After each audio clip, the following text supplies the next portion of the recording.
Assalamualaikum warahmatullahi wabarakatuh. Om Swastiastu, Namo Buddhaya, salam kebajikan. Baik, kembali lagi bersama saya Rahmat Budi Prastia. Di dalam pertemuan kali ini kita akan membahas mengenai koperasi dalam perekonomian Indonesia.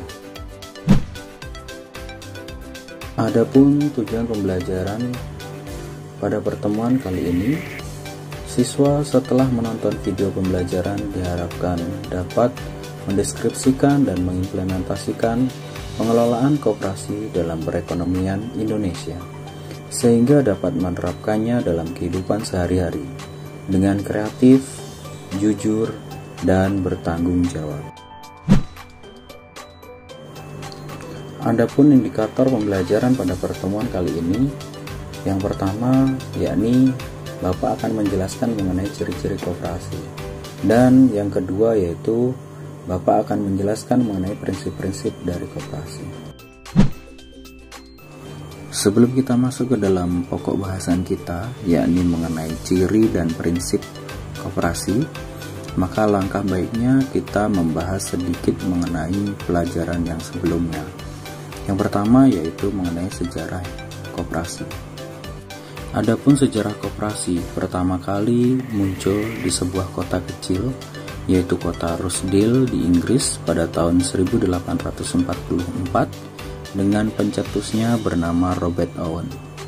Robert Owen ini perlu kalian ketahui dia adalah bapak koperasi dunia ya. Di mana koperasi ini pertama kali muncul sebagai wujud perlawanan terhadap revolusi industri pada waktu itu, di mana ekonomi dunia sedang dikuasai oleh kaum kapitalis.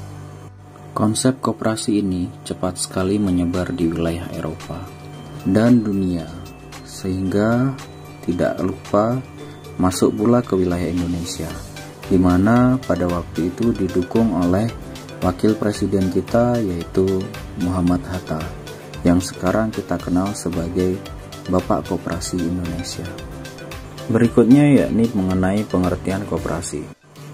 Seperti yang pernah Bapak jelaskan kepada kalian, pengertian koperasi menurut Undang-Undang Nomor 25 Tahun 1992, koperasi adalah sebuah badan usaha yang beranggotakan orang seorang atau sebuah badan hukumnya, dengan melandaskan kegiatannya berdasarkan prinsip koperasi, sekaligus sebagai gerakan ekonomi rakyat yang berdasarkan pada asas kekeluargaan. Berikutnya mengenai landasan dan asas koperasi. Landasan dari koperasi itu ada 3, yakni landasan ideal, landasan struktural, dan landasan operasional, di mana landasan ideal dari koperasi yaitu adalah Pancasila. Landasan strukturalnya ada Undang-Undang Dasar 1945, dan landasan operasional yaitu ada Undang-Undang Republik Indonesia Nomor 25 Tahun 1992, serta ada asas yaitu adalah asas koperasi, di mana asas koperasi itu adalah kekeluargaan. Hal terakhir yang perlu kalian ingat sebelum kita masuk ke dalam materi pokok yakni tujuan koperasi. Adapun tujuan dari koperasi menurut Undang-Undang Nomor 25 Tahun 1992 yang terdapat pada pasal 3 disebutkan bahwa koperasi bertujuan memajukan kesejahteraan anggota pada khususnya dan masyarakat pada umumnya, serta ikut membangun tatanan perekonomian nasional dalam rangka mewujudkan masyarakat yang maju, adil, dan makmur berdasarkan Pancasila dan Undang-Undang Dasar 1945. Oke, kita masuk ke dalam pokok bahasan kita pada pertemuan kali ini. Ciri-ciri koperasi. Menurut Undang-Undang Nomor 25 Tahun 1992, Ciri-ciri dari koperasi yang pertama yaitu koperasi merupakan kumpulan orang, bukan kumpulan modal. Seperti yang tadi sudah Bapak jelaskan dalam sejarah koperasi, bahwa koperasi ini adalah wujud dari perlawanan terhadap kapitalis, di mana dalam sistem kapitalis orang yang memiliki modal lah yang akan memperoleh keuntungan terbesar. Sedangkan dalam sistem koperasi, besarnya balas jasa berdasarkan atas jasa setiap anggota koperasi, bukan berdasarkan atas modal yang mereka tanam pada koperasi tersebut. Ciri-ciri yang kedua yaitu koperasi merupakan gerakan ekonomi rakyat yang dikembangkan dan diberdayakan berdasarkan nilai dan prinsip ekonomi Indonesia, di mana badan usaha koperasi ini dirasa lebih cocok dan bisa digunakan di Indonesia karena mereka menerapkan prinsip kekeluargaan. Berbeda dengan badan usaha lain yang dimana falsafahnya adalah memperoleh laba yang sebesar-besarnya. Ciri koperasi yang ketiga yakni kegiatan koperasi tidak hanya ditujukan kepada anggota tetapi juga kepada masyarakat umum. Maksudnya, di dalam koperasi ini kita bisa menyasar masyarakat secara lebih luas. Contohnya yakni koperasi konsumen, di mana konsumennya itu tidak harus hanya anggotanya saja, tetapi juga bisa orang dari luar koperasi tersebut. Ciri selanjutnya yakni koperasi sebagai wadah ekonomi dan sosial. Di sini diharapkan di dalam sebuah koperasi tidak hanya sebagai wadah dalam mencari ekonominya saja, tetapi juga sebagai sarana untuk berinteraksi dan bersosial. Dan yang terakhir yaitu koperasi sebagai usaha bersama berdasarkan asas kekeluargaan. Jadi dalam pelaksanaan kegiatan koperasi yang digunakan adalah asas kekeluargaan, di mana semua hal dan keputusan diambil secara bersama-sama. Baik, kita masuk ke dalam pokok bahasan berikutnya, yakni mengenai prinsip koperasi di Indonesia. Adapun prinsip koperasi di Indonesia yang pertama yaitu keanggotaan bersifat sukarela dan terbuka. Sukarela di sini maksudnya masuk ke dalam koperasi tidak berdasarkan paksaan oleh pihak manapun, dan terbuka di sini maksudnya adalah semua orang bisa mendaftar di dalam koperasi tersebut. Contoh koperasi sekolah, maka seluruh siswa bisa mendaftar menjadi anggota koperasi sekolah tersebut. Prinsip yang kedua yaitu pengelolaan dilakukan secara demokrasi, di mana artinya dalam setiap mengambil keputusan itu tidak dilakukan secara individu, tetapi berdasarkan kelompok. Biasanya akan diadakan rapat anggota ya. Di sana akan dibahas bagaimana ketentuan dari koperasi tersebut, arah dan tujuan dari koperasi tersebut. Yang ketiga yaitu pembagian SHU atau sisa hasil usaha dilakukan secara adil sesuai dengan besarnya jasa usaha tiap-tiap anggota.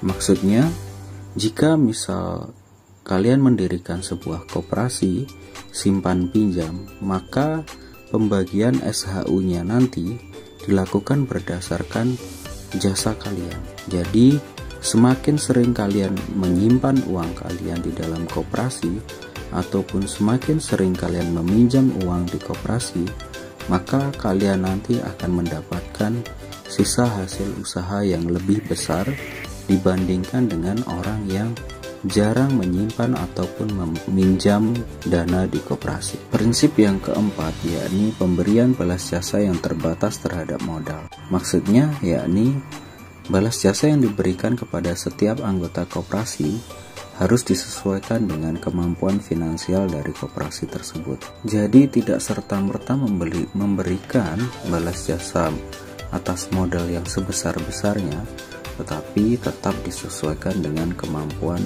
Prinsip yang kelima yakni kemandirian. Mandiri di sini maksudnya adalah koperasi harus mampu berdiri sendiri dalam mengambil setiap keputusan yang berkaitan dengan pengembangan usaha dan organisasinya. Prinsip yang keenam yakni pendidikan perkoperasian. Jadi setiap anggota koperasi diberikan ilmu-ilmu yang mendukung kemampuan ekonominya agar memiliki kualitas hidup yang lebih baik, serta setiap anggota koperasi diberikan pendidikan agar mereka mampu mengelola koperasi dengan baik. Dan yang terakhir dari prinsip koperasi di Indonesia yaitu kerjasama antar koperasi. Mengingat sebuah badan usaha tidak dapat berdiri sendiri, maka koperasi pun juga harus melakukan sebuah kerjasama agar terjalin kerjasama yang saling menguntungkan antar koperasi. Baik, jadi bisa kita simpulkan bahwa ciri-ciri dari koperasi yang pertama itu ada: koperasi merupakan kumpulan orang, bukan kumpulan modal. Yang kedua, koperasi merupakan gerakan ekonomi rakyat. Yang ketiga yaitu koperasi sebagai wadah ekonomi dan sosial. Serta yang keempat, koperasi sebagai usaha bersama yang berdasarkan kepada asas kekeluargaan. Adapun kesimpulan dari prinsip koperasi, yang pertama yaitu sifat keanggotaannya, yaitu sukarela dan terbuka. Pengelolaannya dilakukan secara demokratis. Pembagian SHU berdasarkan jasa usaha tiap-tiap anggota. Pemberian balas jasa yang terbatas terhadap modal, kemandirian dan pendidikan perkoperasian, serta kerjasama antar koperasi. Itu saja materi yang dapat Bapak sampaikan. Ada kurang lebihnya Bapak mohon maaf. Sampai jumpa kembali pada materi berikutnya, yakni fungsi dan peran koperasi, serta bentuk dan jenis usaha koperasi.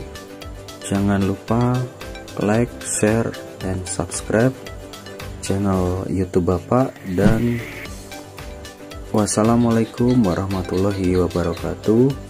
Om Santi Santi Santi Om.